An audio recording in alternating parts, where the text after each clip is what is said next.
L'Église de Christ a tout autant de puissance divine que Christ lui-même en avait sur la terre. Elle en a même plus encore, puisqu'à présent, Jésus est sur le trône de la puissance. Quand l'Église ouvrira les yeux sur cette vérité, quand elle se relèvera pour sortir de la poudre et revêtir ses habits royaux, quand elle regardera au Seigneur pour être revêtue de la vertu d'en haut, son témoignage sera plein de vie et de puissance. Il sera la preuve de la présence en elle de son Dieu tout-puissant. Nous sommes revêtus de la vertu d'en haut. Nous recevrons la vertu du Saint-Esprit, tout autrement que nous ne nous y attendions. C'est dans notre faiblesse que vient agir cette puissance divine. Le sentiment de notre faiblesse ne nous quitte pas, car cette puissance ne nous est pas donnée comme une propriété. Nous n'avons de puissance qu'autant que le Seigneur lui-même est en nous. C'est lui qui use de puissance dans notre faiblesse et par notre faiblesse.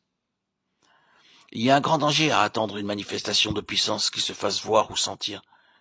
C'est par la foi qu'il faut reconnaître la présence toute puissante du Seigneur et compter sur son action.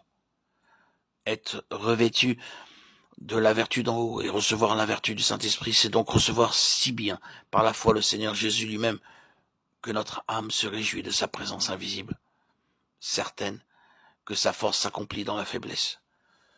2 Corinthiens 12, 9. L'ensemble d'un corps dépend de l'état des différentes parties qui le composent. De même, la puissance de l'Église de Christ dépend de l'état de chacun de ses membres. Le Saint-Esprit ne peut pas agir avec puissance sur le monde par le moyen de l'Église, à moins que tous les croyants ne se donnent entièrement au Seigneur pour être remplis par lui de son esprit. Travaillons et prions dans ce sens-là. Une puissance douée de volonté est prête à faire passer sa volonté dans la mienne en toutes circonstances. C'est donc à la volonté divine qui règne tout au fond de mon être que je dois me soumettre. Si je lui obéis avec déférence, elle agira par moi et me fera marcher par sa force. Je suis moi aussi un homme soumis à la puissance d'autrui. J'ai sous moi des soldats et je dis à l'un, va, il va, Matthieu 8, 9.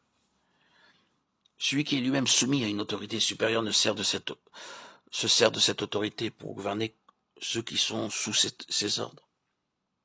Pour vaincre et dominer, il faut que je commence par être soumis à l'autorité suprême. Oh, notre Père, nous te remercions de tout ce que tu as préparé pour tes enfants. Nous te remercions de ce que c'est par leur faiblesse même qu'ils peuvent devenir forts, de ce que c'est précisément dans leur faiblesse que ta toute-puissance te glorifie.